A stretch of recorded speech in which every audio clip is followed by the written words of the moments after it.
In a Dream by Troye Sivan is a 6-song EP that gives us snapshots of Troy's life as he navigates through the aftermath of a broken relationship. Troye began working on this project towards the end of his Bloom tour in late 2019, which is presumably when his relationship with now ex Jacob Bixaman came to an end. While word of their breakup didn't become public until summer of 2020, his fans speculated they had been separated for some time now, saying as they had been interacting with one another on social media throughout the majority of 2019. Troye describes this EP as a story that's still unfolding. He says the tracks represent his emotions at their freshest moments, and while he wasn't originally intending to create a body of work, he eventually ended up with a collection of songs that carried a common thematic thread. He describes this EP as a time capsule that embodies a rough period in his life, and he says one factor that connects each song is that their individual creations felt extremely needed on the days he made them. In a Dream was released on August 21st, 2020. It contains elements of dance, pop, and 80s synth pop, and it explores themes like heartbreak, body image, and loneliness.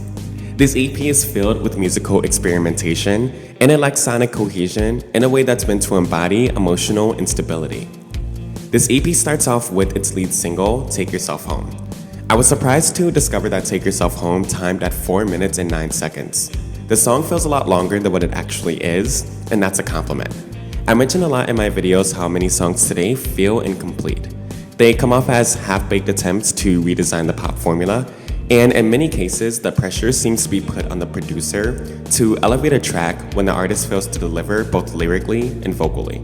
With Take Yourself Home, as well as the other tracks on this EP, we really get to hear how well Troye Sivan and his producer, Oscar Gores, worked together to create an experience. Troye mentioned in an interview that one of the main focal points for the songs was to tell a story through the production, and Take Yourself Home is a prime example of that. The track starts off at a very slow pace. Each time we hear the chorus, there is a bit more layering added to the production. We are gifted with an explosive outro, and Oscar did a phenomenal job patiently building to this moment of the song. Lyrically, Take Yourself Home is a few different things. In the verse, Troye sings about the importance of honesty and the true meaning of happiness. In the bridge, he sings about the dangers of ambition and what it means to let your eagerness destroy you. With the chorus, he sings about simplicity, living life to the fullest, and finding home. Take Yourself Home is at times reflective, and other times it's a take charge moment. Oscar Gores does a great job embodying these moments with the production, knowing when to soften the sound for the reflective moments, and knowing how to bring a heavier sound for the take charge moments. I really like Troye's decision to use Take Yourself Home as the EP's opener. Besides the bonus track 10 out of 10, Take Yourself Home is the first song on the tracklist that Troye wrote for this project. Using Take Yourself Home as the first track almost stands as a way for Troye to communicate to us that while he is going to expose some raw and polarizing emotions through this EP, he also knows what happiness is for him. He knows what it feels like to either lose himself in the pursuit of superficial things or to witness other people lose themselves. And he knows that he wants a life filled with an authentic sense of peace. Lastly, I have to bring up that outro again. It's my favorite part of the song, but the great thing here is that it's not the centerpiece of the song. It's simply the cherry on top. The fine detail that, along with the other elements of the song, make the 4 minutes worth my time each listen. On a dramatic note, when I hear the intro, I feel like I'm being strapped in for a ride. For any Lady Gaga fans, this outro gives me similar feels to when I hear Chromatica 2 with 911. It feels purposeful, it gets me excited for the rest of the EP, and the explosive nature of this outro is a really great contrast to the simpler sound we get with the following track. Easy is an 80s synth pop, crying on the dance floor type of song. This is the first song that fully dives through the topic of lost love. While Take Yourself Home did contain romantically reminiscent moments, Easy embodies those regretful, sad, and nostalgic feelings that are most prominent during the fresh phases of a breakup. One interesting thing to note about Easy is that Troye and Oscar are the only credited creators for this track. While Troye often collaborates with other songwriters, he was unexpectedly on his own for this particular studio session. Besides the fine details and solos Oscar laid down during the bridge, this song is really simple, which coincidentally works given the song's title and concept. Additionally, Troye almost scratched Easy from the EP's final tracklist, but thankfully Easy received a blessing from Max Martin, so Troye ultimately decided to keep it on. Easy is one of those tracks where the chorus is truly a centerpiece. The lyrics in the verses simply add depth and context to the meaning of the chorus, and the imagery here is really impactful, especially when he mentions the wood warping, lines distorting, and fire burning tears from his face. I'd also like to give him credit for directing the music video. It mainly showcases him using this huge house to dwell in his loneliness, and embodies the song's simplicity, and while it is shameless to say, I have to admit that I related to him drinking wine and dancing alone in his house to a breakup song. Overall, Easy is a lovable song. It fits in with the current pop trend, but it's not a desperate shot at notoriety. It's mainstream, but it's not overbearing, and it's a nice addition to his discography. Could Cry Just Thinking About You is sad and short. Whenever I listen to the EP, this song always resonates as an interlude leading to Stud, but it is quite interesting as a standalone track. Clocking in at 52 seconds, this song has been described as a stripped-down 70s rock ballad. And while the other tracks feel like the products of deeply constructed concepts, this one simply represents Troye pouring his heart out. I initially viewed this track as a missed opportunity because I'm so used to pop artists utilizing vulnerability to make chart-topping hits. But when you take in this song for what it is, you start to see it as a confessional. Troye is using this song to go against the expectations of a standard ballad in a way that allows him to be honest and fully embrace his sadness. He's showing that he's not just a pop star with a concept, but he's also a relatable human who's struggling with something. It's interesting to once again note how Troye and Oscar have been using the production to tell a story. The EP's first song, Take Yourself Home, is sonically dynamic and somewhat optimistic. Easy has more of a steady state sound with more melancholic lyrics, and Could Cry Just Thinking About You barely has a sound, but is the most lyrically impactful track so far. There seems to be an inverse relationship here, in which we see that as the level of production simmers down, the intensity of vulnerability goes up. The fast-paced moments of this EP are like shots of adrenaline, while the slowed-down moments reveal hidden truths and inner battles. Could Cry Just Thinking About You adds a layer of realism to the EP's emotionally unstable atmosphere, and it's a great setup for the following track. Stud is a multifaceted ballad that slowly transitions into a house-dominated gay hookup anthem. Stud is similar to Take Yourself Home in the way that both tracks utilize dynamic and polarizing sounds to establish different moods within the song. Troye states that Stud starts off on a very introspective note. He's describing his attraction to someone in a way that also sheds light on his own body image insecurities. He's wondering if a stud would take him or change him, and as we journey through this song, we hear Troye constantly search for affirmations that he's good enough. I find it intriguing that Stud comes right after Could Cry Just Thinking About You.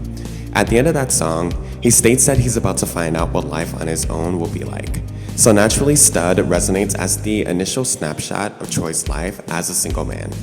Additionally, Stud resonates as Troye looking for a reminder that he's good enough. And it also resonates as Troye seeking a distraction from the sadness he expressed through the last two tracks.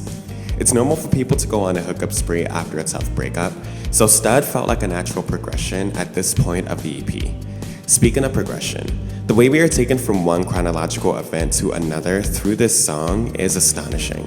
We start off on that slow, introspective note that establishes an equal level of lust and sadness. We occasionally hear these distorted vocals that sound like the dark thoughts in the back of Troye's head, and these components work together to make the initial setting of the song really abstract. As the fast-paced beat kicks in, Troye shows off some stellar metaphorical songwriting skills as he transcends the meaning of a sex drive and describes his body as an apple in the Garden of Eden. From this point on, we are pretty much taken to a club scene, where Troye uses the same lyrics from the intro to give us this image of him finding someone at the bar and taking him home.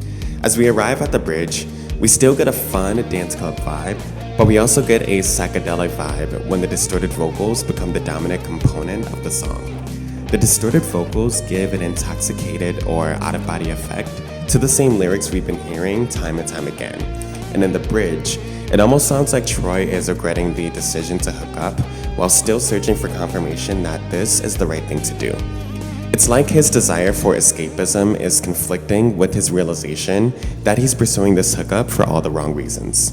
We slow things down one more time at the end of the song, yet we keep the distorted vocals, as this goes back to the introspective setting from the start of the song, showcasing that no matter how deep into this hookup he gets, he will always be filled with doubt when it comes to body image. What I love about Stud is that it brilliantly gives pop music lovers a chance to dance, while also giving pop music nerds something to analyze. It infuses ballad with dance in a way that gives us snippets of a fun time, but it doesn't let us get too carried away. Troye and Oscar establish control with this song in a way that lets us know he wants us to have a good time and dance, but he also wants us to take in the message of the song. Stud shows an impressive level of artistic growth, experience, and talent, and it's undoubtedly the highlight of the EP. Rager Teenager is similar to Take Yourself Home in the way that both songs are very reflective. Besides Could Cry Just Thinking About You, Rager Teenager is the most stripped down track on the EP, described as a slow burn ballad with some tastefully drawn out melodic breakdowns. Rager Teenager is all about nostalgia.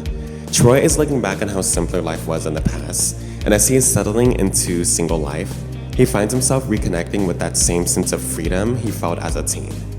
Lyrically, I find myself actually liking the minimalist nature of this track.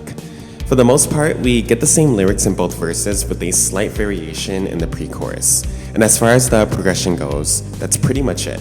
We do get this outro after the second chorus, and after hearing the complex components that made Stud such a great track, this simple outro on Rager Teenager creates a sonic contrast that really heightens my enjoyment of this song. The outro feels lighthearted and dreamy. It feels like something we would hear at the end of a TV show as we're given a montage of the show's greatest moments, and while there are no words here, this feels like the most reflective moment of the entire EP. Bringing the EP to a close, we get the title track, In a Dream. In a Dream is described as a pop rock track, but it's also slightly reminiscent of throwback or classic pop music. Troye says that In a Dream is his favorite track off the EP, and he apparently began working on the song after having a dream of a past lover that was so intense, he woke up in tears. He initially intended for this song to be more of a dreamy ballad, but as Oscar Gores kept adding layers to the production, In a Dream became what it is now, a take-charge claim about moving on and ushering in a new life chapter. There are, of course, vulnerable moments in the song, as the song and EP describe a story that's still unfolding. But for the most part, In a Dream serves as a way to bring the EP to a hopeful and optimistic close. On that note, we've reached the end of the In a Dream EP. Clocking in around 19 minutes and 26 seconds, In a Dream is just what Troye says it is, a time capsule. It's a collection of pages that were ripped from an incomplete story. And while a concept like this is bound to be hit or miss for certain audiences, we can't deny the factors that make the EP work. First off, Troye is telling a story that, while incomplete, is relatable enough that we as listeners have the freedom and ability to use our personal experiences to fill in the holes. As someone who has experienced a fair share of heartbreak, I was able to use the events of my life to make sense of how the songs progress Troye's story. It made sense to have Could Cry Just Thinking About You transition to Stud, and it also made sense to have Take Yourself Home start the EP while having In a Dream bring it to a close. Additionally, when you take the time to understand the context of why this EP was created, you understand that this EP was not just made for you as a fan, but it was also made for Troye as a creator. While he didn't have it in him to commit to a full studio album, he did understand that he would make the best songs if he created them while the emotions were at their freshest. He even mentioned how it makes him uncomfortable to revisit these songs, but overall, he's proud of how they turned out. These songs are attempts to capture the prominent emotions that made this rough period of his life what it was, and ultimately, this EP works not because it's pretty, but because it's real. Be sure to let me know what you thought of In a Dream. And if you have any insight or fun facts that I missed, be sure to let me know in the comments. I'll be including my personal ranking of the track list, so feel free to let me know what your favorites are. If you enjoyed this video, be sure to give it a thumbs up and subscribe for more pop stories and reviews. Any other albums or songs you'd like me to discuss, just give me that heads up. Otherwise, thanks a lot for watching. My name is Johnny K, and I will talk music with you in the next video.